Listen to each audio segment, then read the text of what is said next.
मिलेगा। इसका मतलब क्या है? और वो समाधान भी कैसा मिलेगा? जो आपके लिए हितकारी हो, जो आपके लिए उपकारी हो। गोस्वामी तुलसीदास जी महाराज को स्वयं महादेव प्रकट होके कहते हैं। सब लोग इधर देखो, बहुत ध्यान से सुनना, ये प्रसंग मुझे बहुत अच्छा लगता है। तुलसीदास जी की कथा में एक ब्राह्मण आते थे और वो तुलसीदास जी से कहते, देखो मेरी बेटी आपके बिल्कुल योग्य है, आप उससे ब्याह कर लो। गोस्वामी जी तो नहीं मानते बात, निकल जाते। हर कथा में वो ब्राह्मण देवता आ जाते, मेरी बेटी से ब्याह कर लो, मेरी बेटी से ब्याह कर लो। लेकिन गोस्वामी जी ने ब्याह नहीं किया, नहीं स्वीकार की उनकी बात। तो एक दिन महादेव प्रकट हो गए और महादेव प्रकट होकर बोले, आपकी कथा में एक ब्राह्मण आता है अपनी बेटी का प्रस्ताव लेके, बोले हाँ उससे ब्याह कर लो, आपके लिए वही हित है। अब महादेव स्वयं प्रकट होकर के कह रहे हैं कि उसमें मेरा हित है, इसका मतलब उस कन्या से ब्याह करने पर मुझे राम जी मिल जाएंगे, मेरा जीवन सफल हो जाएगा। स्वयं महादेव मोहर लगा रहे हैं। लेकिन बंधुओं, कई बार हित ठोकर लगने में ही होता है। हमको लगता है कि हमारी कोई चोट ना लगे उसमें हमारा हित है, पर कई बार कई चोट हितकारी होती हैं। अब महादेव स्वयं कह रहे हैं कि तुम उससे ब्याह कर लो, तो इसका मतलब गोस्वामी जी बोले चोट तो कोई लगेगी नहीं, स्वयं महादेव जब गारंटी ले रहे हैं। लेकिन बात ऐसी थी कि जब तुम ब्याह करोगे और वही जब तुमको चोट पहुंचाएगी, चोट तो नहीं पहुंचाई उन्होंने, एक बात कह रहे हैं, वही जब तुम्हारे हृदय को ऐसे शब्द कहेगी कि तुमको चोट जैसा अनुभव हो, तभी तुलसीदास मिलेगा इस पृथ्वी को, इसलिए तुम ब्याह करो। अब ये बात नहीं बताई महादेव ने कि ऐसा ऐसा होगा, नहीं तो तुलसीदास जी तो ब्याह ही नहीं करते। ब्याह करके पत्नी से इतना प्रेम करते थे, कभी जाने नहीं देते। एक दिन पत्नी मायके चली गई सोते हुए गोस्वामी जी को छोड़ के, तो उसके विरह में ऐसे व्याकुल हो गए, नदी शव के ऊपर चढ़ के पार कर गए, सर्प पकड़ के पर्वत लांग गए, कांटे लग गए, सब हो गया। ऐसे रक्त बह रहा था जगह जगह से। पत्नी के पास जाके बोले, तुम मुझे छोड़ के क्यों आ गए?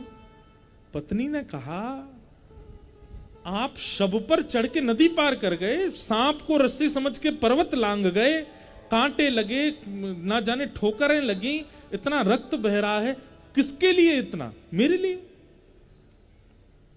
एक हाड़ मांस के पुतले के लिए आप इतने बेचैन हो गए कि आप ये भी विचार नहीं कर रहे कि शव को नाव समझ रहे हो, आप ये भी विचार नहीं कर रहे कि सर्प को रस्सी समझ रहे हो, आप ये भी विचार नहीं कर रहे कि आपके शरीर में कितने घाव हो गए केवल एक हाड़ मांस के पुतले के लिए। इतनी व्याकुलता, इतनी तड़प और इतनी बेचैनी यदि राम जी से मिलने की होती ना, तो राम जी मिल गए होते आपको। बस नेत्र बंद हो गए गोस्वामी जी के और विचार करने लगे, मैं इतना कुछ कर पाया किसके लिए? पत्नी के लिए। इतना मैंने राम जी के लिए तो नहीं किया। इसकी बात तो सही है, अगर इतना एफर्ट मैंने राम जी को प्राप्त करने में किया होता तो आज राघव मिल गए होते। और उसी दिन इस राष्ट्र को गोस्वामी तुलसीदास जी प्राप्त हुए, जिनकी मानस आज घर घर को कल्याणकारी बना रही है। अब देखो पूरी बात क्यों सुनाई मैंने, कि महादेव ने कहा था कि ब्याह करो, तो महादेव कह रहे थे तो ब्याह टिकना चाहिए था ना। लेकिन महादेव कह रहे थे कि ब्याह करो, अब आगे ठोकर लगेगी तो ही तुम बनोगे, ये नहीं बताया था, पर लगना था। इसको कहते हैं सम्यक हितम। आपका हित किसमें है ये जो जानता है वो भागवत जी। आप यहां अपना प्रस्ताव लेकर के आओगे, हमको ऐसा कर दो, हमें ऐसा बना दो, भागवत जी कहेंगे नहीं, I have some better idea for you, हमारे पास और अच्छे तरीके हैं आपके लिए। इसलिए भागवत जी संहिता है। ऐसी भागवत संहिता को हम प्रणाम करते हैं। वेद व्यास जी महाराज ने भागवत की रचना की और अपने पुत्र श्री सुखदेव जी को प्रदान की। बड़ी बड़ी कथा है। 12 वर्ष तक मातृ गर्भ में रहे श्री सुखदेव जी महाराज। अभी जोधपुर में हमारी कथा थी, वहां सुखदेव जी के पृथ्वी पर आने का एक दिन हमने पूरा कारण बताया, आप लोग YouTube पर सुन लेना। सुखदेव जी पृथ्वी पर कैसे आए? हमारी किशोरी जी की कृपा से आए। हमारी लाडली जी श्री राधा रानी ने कृपा करके उनको भेजा। और वेदव्यास जी के यहां जन्म लेते ही यम प्रव्रजंत मनुपेत अपेत कृत्यम द्वैपायनो विरह कातर आजुहाव पुत्रेति तन्मय तया तरवो विनेदुस्तम सर्वभूत हृदयम मुनिमान तोष्मी। जन्म लेते ही वन में चले गए थे, लेकिन आज वेदव्यास जी ने जब भागवत की रचना की तो मन में विचार किया कि गेहे गेहे जने जने इसकी स्थापना के लिए मुझे एक योग्य पात्र चाहिए। और व्यास जी जानते हैं कि मेरा पुत्र पात्र है। मैं एक बात कथा में कहा करता हूं, जितने माता पिता यहां बैठे हैं बहुत ध्यान से सुनिएगा। पुत्री को जन्म देना, पुत्र को जन्म देना बड़ी बात नहीं है। पुत्री और पुत्र जन्म लिए उसके बाद उसको पात्र बनाना, यह श्रेष्ठ बात है। आजकल युवा क्या कर रहे हैं? केवल पुत्र पुत्री का जन्म हो जाए बस कैसे भी इस पर ध्यान देते हैं, पर उसको पात्र बनाने की कोई योजना नहीं बनाते। एक बालक को जन्म के बाद उसकी 18 साल की उम्र में ले जाकर के उसको पात्र बनाना, यह सबसे बड़ी तपस्या है इस संसार में। अगर कोई माता पिता बालक को श्रेष्ठ पात्र बना देते हैं, उनको हिमालय पर तप करने के समान फल प्राप्त होता है कि उन्होंने इस राष्ट्र को, इस पृथ्वी को, इस भूमि को एक श्रेष्ठ व्यक्तित्व प्रदान किया। आजकल के माता पिता उसको तप नहीं मानते, उसको परवरिश मान करके हमारा वंश बढ़ गया, हमारा बालक हो गया, और उसमें लगे रहते हैं। ठीक है, बालक की तो करने दो, बालक की तो है खाने दो, बालक की तो है पीने दो, बालक की तो है नाचने दो। अच्छा है, सब कुछ करे, लेकिन ये विचार आपके मन में सदा रहना चाहिए कि ये एक पात्र बन करके निकले। केवल मेरे वंश का या मेरे कुल खानदान का उद्धार करने वाला नहीं, इस राष्ट्र का उद्धारक बने। इस विचारधारा से बालकों की परवरिश करो। आप एकादशी के व्रत मत कीजिए, आप सोमवार के व्रत मत कीजिए, आप कोई यज्ञ अनुष्ठान मत कीजिए। आपका यज्ञ अनुष्ठान सब कुछ एक है। एक बालक को पात्र बनाओ, और उसको पात्र बनाने के लिए स्वयं भी तो बहुत कुछ सीखना पड़ेगा।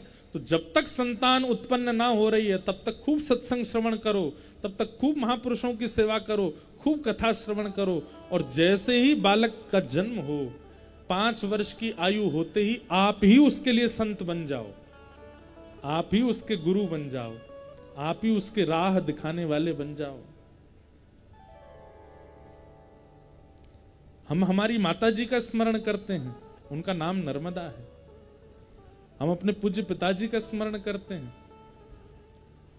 कैसे उन्होंने, आज अनुभव होता है कि बचपन में जिन चीजों से हम चिढ़ जाते थे, वो अगर माँ ने बचपन में नहीं किया होता तो ये निर्माण नहीं होता, वो पिता ने नहीं किया होता तो निर्माण। आजकल के माता पिता ये विचार ही नहीं करते।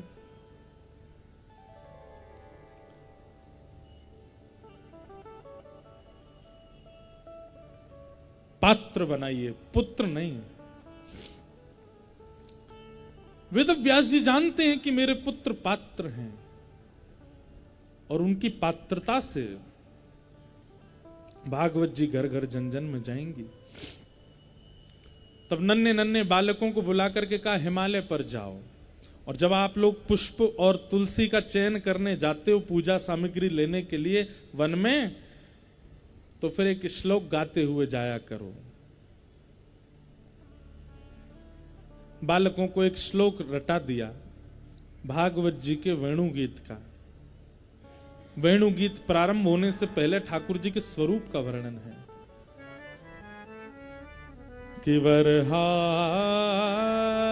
पीड़म नटवर वपु कर्णयो कर्णिकारम विभ्रदवासः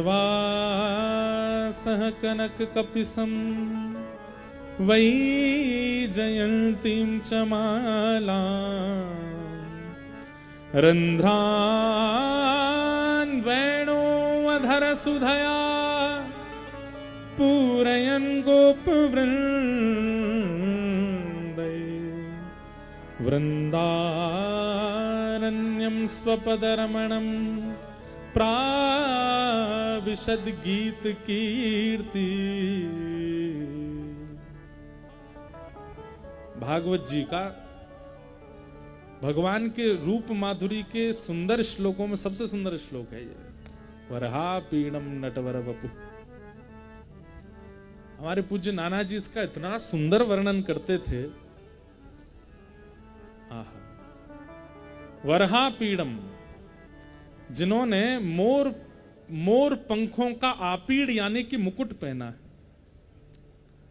वरहा पीड़म नटवर वपु, जिनका वपु यानी कि जिनका शरीर कैसा है, बोले नटवर। नट माने आकर्षण करने वालों को नट कहा जाता है। और उन नटों में भी जो सर्वश्रेष्ठ हैं ऐसे नटवर। नट किसको कहते हैं? जैसे अदाकार होते हैं, फिल्म बनाने वाले होते हैं, या मंच पर परफॉर्मेंस करने वाले, जिनको देख करके आकर्षण होता है उनको नट कहा जाता है। अब पहले फिल्म वाले तो होते नहीं थे, हीरो हीरोइन तो होते थे, पहले नट होते थे, उनसे सब आकर्षित होते थे। ऐसे आकर्षण करने वालों में सर्वश्रेष्ठ नटवर, उनका वपु। वपु का अर्थ नाना जी करते, बोले लाला की एक उंगली भी इतनी सुंदर है कि मुख तो दूर की बात है, एक उंगली पे भी अगर नजर अटक गई तो वही देखते रह जाओगे, इतने सुंदर है श्याम सुंदर। ऐसा वपु जिनका है, नटवर वपु। कर्णयोः कर्णकारम, और कान तो दो हैं, बहुवचन, और कुंडल एक ही पहना है। तो फिर कैसे पहनते हैं ठाकुर जी? बोले कुंडल काय का है? पुष्प का कुंडल है। और वो यहां नीचे नहीं पहना है, ठाकुर जी ने ऐसे अपने कान के ऊपर दबा रखा है। एक कान में वह ऐसा जैसे पुष्प लगा लेते हैं ना कई लोग, है नहीं तो लगा के दिखाता है, ऐसे पहन लेते हैं। तो ठाकुर जी क्या करते हैं, एक कान में कुंडल पहन करके ऐसे पुष्प पहन करके चलते हैं। और फिर बोले यहां तो दोनों कानों में कहा गया, एक ही कुंडल दोनों कानों में कैसे? बोले यहां पहनते हैं और फिर थोड़ी देर बाद उसी को उछालते हैं और फिर ऐसे कान करके इधर धारण कर लेते हैं। कर्णयोः कर्णकारम, दोनों कानों में पहनते हुए चल रहे हैं। ये श्लोक तो ऐसा है कि नेत्र बंद करके छवि बना के दर्शन करो। मोर पंख का आपीड़ यानी कि मुकुट पहना है, जिनका अंग ऐसा है कि एक रों भी अगर देख लें तो उसी पर ही आकर्षण होता चला जाता है। दो कान हैं पर कुंडल एक ही, दोनों कानों में धारण करते जा रहे हैं। कर्णयोः कर्णकारम कर्णिकारम, बिभ्रदवासः कनक कपिसं वैजयन्तीं च मालाम, जिन्होंने ऐसी पीतांबरी पहनी है कि उस पीतांबरी की पीलिमा कभी कभी सूर्य को भी फीका दिखाती है। अरे भैया, संसार में कितनी भी बड़ी मणि हो, कितनी भी बड़े हीरे हो, किसी में ऐसी सामर्थ्य नहीं कि उसके आते ही सूर्य फीका लगने लग जाता हो। पर वृंदावन में एक ऐसी मणि आई थी, नीलमणि श्री कृष्ण, जब पीतांबरी पहन करके नंद भवन से बाहर निकलते थे तो सूर्य भी फीका लगने लगता था उनके उस रूप लावण्य के आगे। बिभ्रदवासः कनक कपिसं वैजयन्तीं च मालाम। आहा, जैसे धूप की तेज किरणें कभी कभी हमारे नेत्रों को छोटा कर देती हैं, नेत्रों को बंद कर देती हैं, लेकिन यहां वर्णन करते हुए आचार्य चरण कहते हैं कि श्री ठाकुर जी के पीतांबरी से उत्पन्न होने वाला प्रकाश और श्री ठाकुर जी के बाजूबंद और हाथ में पहने हुए स्वर्ण के कड़ूलाओं से उत्पन्न होने वाला प्रकाश, उससे सूर्य को भी कभी कभी चौंधा आने लगता है, उसके नेत्र बंद हो जाते हैं, तो अपने आप को बादलों की ओट में छुपा लेता है सूर्य। आहा, वरहा पीड़म नटवर वपुः कर्णयो कर्णिकारम बिभ्रदवासः कनक कपिसं वैजयन्तीं च मालाम।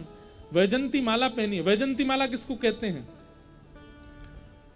अब इसका वर्णन तो बहुत विस्तार से करना पड़ेगा, लेकिन मैं एक बात बस बता दूं, 11 रत्नों से युक्त जो माला है उसको वैजंती माला कहते हैं। उसमें 11 प्रकार के रत्न लगे हुए हैं। ये रत्नों की भी हो सकती है, पुष्पों की भी हो सकती है। 11 प्रकार के पुष्प, श्वेत पुष्प, पीले पुष्प, गुलाबी पुष्प, नीले पुष्प, बीच में हरी हरी पत्रियां, और फिर इस प्रकार से 11 प्रकार की भिन्न भिन्न रंगों के पुष्पों से बनी हुई माला, वो भी वैजंती माला है। 11 प्रकार के रत्नों से बनी हुई माला, वो भी वैजंती माला है। 11 प्रकार के मेवाओं से युक्त माला, वो भी वैजंती माला है। लेकिन उसका निर्माण ऐसे नहीं कि एक के बाद एक 11 लगा दिए, नहीं, उसकी सुंदरता नहीं जानी चाहिए। वह सुंदर वैसे ही बना रहे। अपने अपने घर के ठाकुरों को कभी कभी धारण कराओ वैजंती माला, वही जयंतीम चमालाम। और रंध्रान वेणो अधर सुधया पूरयन गोप वृंदई। एक बहुत सुंदर पद मेरे मन में आया है और मैं गाए बिना रहूंगा नहीं। आहा, मुरली हरि को नाच नचावे, मुरली हरि को नाच नचावे, मुरली हरि को नाच नचावे, मुरली हरि को नाच नचावे। बहुत सुंदर भाव है ये ब्रज के।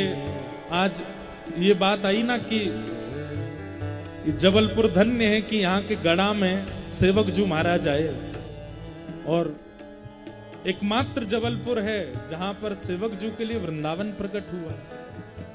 तो इसलिए आज वृंदावन रस ज्यादा आ रहा है, आप लोग समझने का प्रयास करना। मुरली हरि को नाच नचावे, मुरली हरि को नाच नचावे। एते पर यह बांस बांसुरिया, एते पर बांस बांसुरिया, एते पर ये बांस बांसुरिया, एते पर बांस बांसुरिया। सूरदास जी का पद है, कल जिनका हम लोग स्मरण कर रहे थे, कल उनकी तिथि भी थी।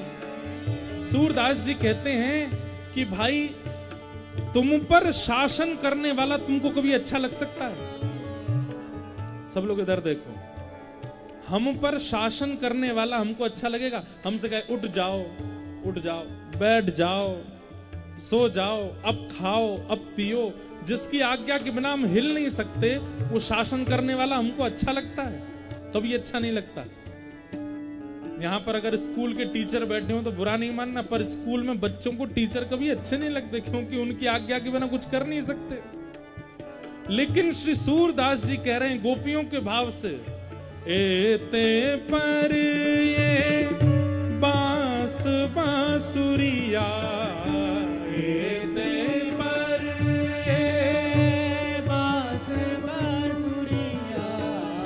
नंद नंदन को भावे, नंद नंदन को भावे, मुरली हरि को नाच नचावे, मुरली हरि को नाच नचावे, मुरली हरि को नाच नचावे, मुरली हरि को नाच। अब देखो, ये सबको समझ आने वाला भाव तो नहीं है, लेकिन प्रयास करना कि समझ आवे। गोपियां कह रही हैं पूरे विश्व को अपने ऊपर अधीन रखने वाले या वंशी के पीछे कैसे अधीन रहे मैं। ये नाच नचाती है ठाकुर जी को। कैसे नाच नचाती है? ठाड़े रहत अधीनता के हुए, ठाड़े रहत अधीनता के हुए, ठाड़े रहत अधीनता के हुए, ठाड़े रहत अधीनता के हुए। इसके अधीन होकर के खड़े रहते हैं ठाकुर जी। जब वंशी का नाद करते हैं तो बिल्कुल मानो जैसे एकाग्र चित्त होकर के, और भैया खड़े हुए थे ऐसा नहीं, वृंदावन चले जाओ आज तक खड़े हैं, केवल वंशी के लिए।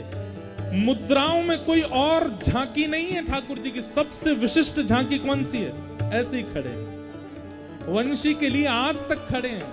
ठाड़े रहत अधीनता के वे, ठाड़े रहत अधीनता के।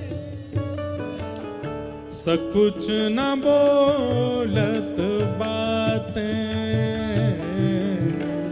सकुच न बोलत बातें, मुरली हरि को नाच नचावे, मुरली हरि को नाच नचावे, आ मुरली हरि को नाच नचावे, मुरली हरि को नाच नचावे। और अरे भाई, बड़े लोगों का बड़प्पन है कि वो छोटों की बात मानते हैं, पर छोटों को कभी तो संकोच करना चाहिए कि मेरी आज्ञा बड़े मान रहे हैं, मैं थोड़ा तो संकोच करूं।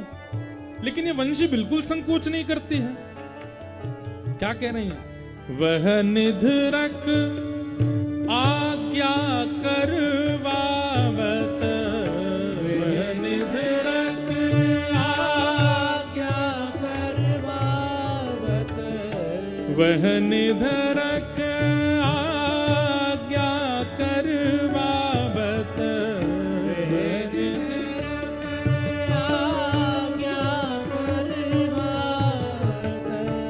ने कहू नहीं लजावे, ने कहू नहीं लजावे।